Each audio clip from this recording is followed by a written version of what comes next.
Hi friends, welcome back to my channel. ഇന്ന് മത്തങ്ങ വരട്ടിയത് തയ്യാറാക്കിയെടുക്കാം. കൂടുതൽ നാൾ കേടുകൂടാതെ സൂക്ഷിക്കാൻ പറ്റുന്ന രീതിയിലാണ് നമ്മൾ ഈ ഒരു മത്തങ്ങ വരട്ടിയത് തയ്യാറാക്കിയെടുക്കുന്നത്. ഇത് നിങ്ങൾക്ക് മത്തങ്ങയോ അല്ലെങ്കിൽ നന്നായിട്ട് പഴുത്തിട്ടുള്ള ചക്ക അല്ലെങ്കിൽ പഴം അതല്ലെങ്കിൽ ഇഷ്ടമുള്ള ഫ്രൂട്ട്സ് വെച്ചിട്ടും തയ്യാറാക്കാവുന്നതാണ്.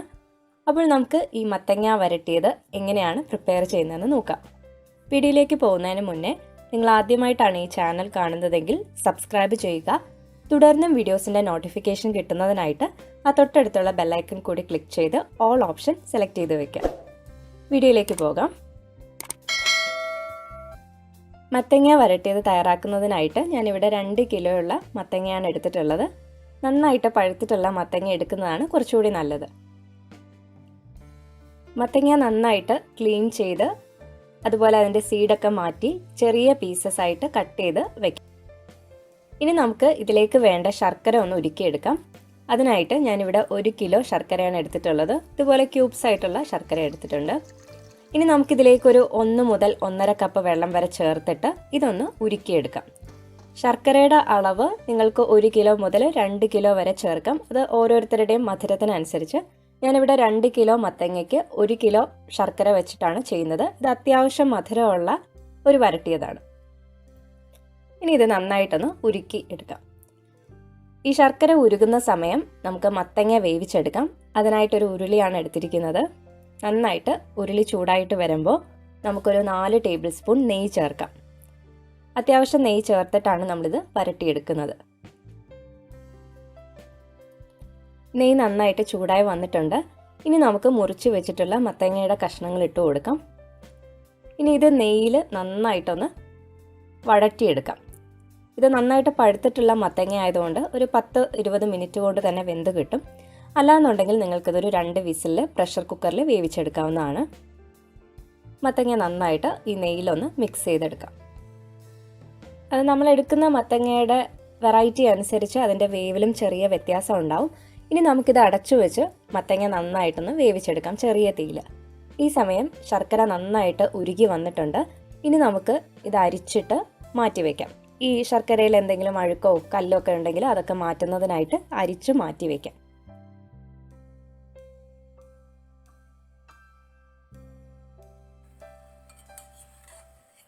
ഏകദേശം 10 മിനിറ്റ് കഴിഞ്ഞിട്ടുണ്ട്.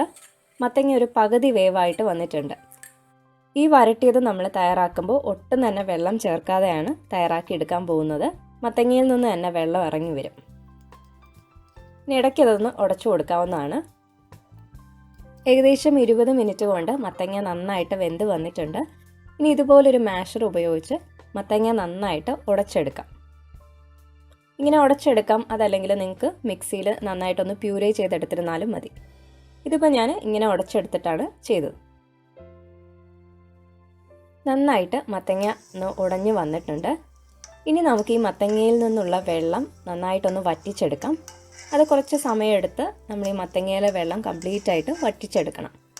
അപ്പോഴായിരിക്കും ഈ വരട്ടിയത് കൂടുതൽ നാൾ കേടാവാതെ നമുക്ക് സൂക്ഷിക്കാൻ പറ്റുന്നത്.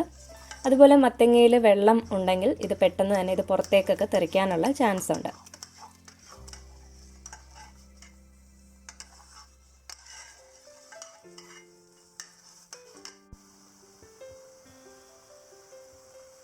ഏകദേശം നന്നായിട്ട് മത്തങ്ങയിലുള്ള വെള്ളമൊക്കെ ഒന്ന് വറ്റി വന്നിട്ടുണ്ട്. ഈ ഒരു പരുവാവുന്ന സമയത്ത് നമ്മൾ നേരത്തെ അരിച്ചു മാറ്റി വെച്ചിരിക്കുന്ന ശർക്കര പാനി ഇതിലേക്ക് ചേർത്ത് കൊടുക്കാം. എന്നിട്ട് എല്ലാം ഒന്ന് യോജിപ്പിച്ചെടുക്കാം. ഇനി മത്തങ്ങയിലേക്ക് ഈ ശർക്കര പാനി നന്നായിട്ട് പിടിച്ച് ഒന്ന് വറ്റി കുറുകി വരണം. ഇത് കുറച്ച് സമയമെടുത്ത് ചെയ്യുന്ന ഒരു പ്രോസസ്സാണ്. അപ്പോൾ അതിൻ്റെ ഓരോ സ്റ്റേജസും കാണിക്കാം. ആദ്യം ശർക്കര പാനി ചേർത്ത് ഇളക്കുന്ന സമയത്ത് ഈ ഒരു പരുവമായിരിക്കും.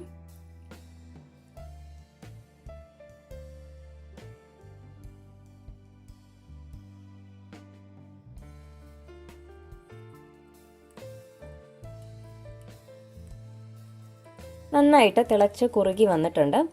ഇനി നമുക്ക് ഇതൊരു മീഡിയം ടു ലോ ഫ്ലെയിമിൽ മാറ്റി മാറ്റി ഇടയ്ക്ക് മാത്രം ഇളക്കി യോജിപ്പിച്ചാൽ മതി. കണ്ടിന്യൂസ് ആയിട്ട് നമ്മൾ ഇളക്കി കൊടുക്കണം എന്നില്ല. ഇതിനകത്ത് വെള്ളത്തിൻ്റെ അംശം ഉള്ളതുകൊണ്ട് തന്നെ ഇത് അടിക്കൊന്നും പിടിക്കാനുള്ള ചാൻസ് ഇല്ല.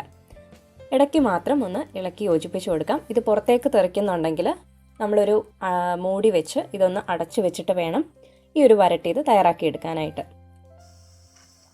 നമ്മൾ സാധാരണ ഹൽവയൊക്കെ തയ്യാറാക്കുന്ന ഏകദേശം അത്രയും സമയം തന്നെ എടുക്കുന്നുണ്ട്.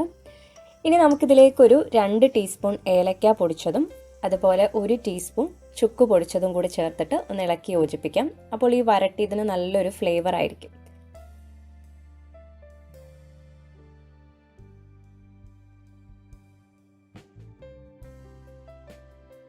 ഇനി ഈ വരട്ടിയത് ഒന്ന് മുറുകുന്ന സമയത്ത് നമുക്കിതിലേക്ക് 1 ടേബിൾ സ്പൂൺ നെയ്യ് കൂടി ചേർത്തിട്ട് മിക്സ് ചെയ്തെടുക്കാം. നമ്മൾ നെയ്യ് കൂടുതൽ ചേർക്കും തോറും ഈ ഒരു വരട്ടിയതിന് കൂടുതൽ സ്വാദായിരിക്കും. ഇളക്കാനായിട്ട് ബുദ്ധിമുട്ട് തോന്നുന്ന സമയത്ത് നമുക്ക് വീണ്ടും നെയ്യ് ചേർത്ത് കൊടുക്കാവുന്നതാണ്. അങ്ങനെ മത്തങ്ങ വരട്ടിയത് ഇവിടെ റെഡി ആയിട്ടുണ്ട്. ഈ ഒരു പാകമാണ് നമുക്ക് വേണ്ടത്.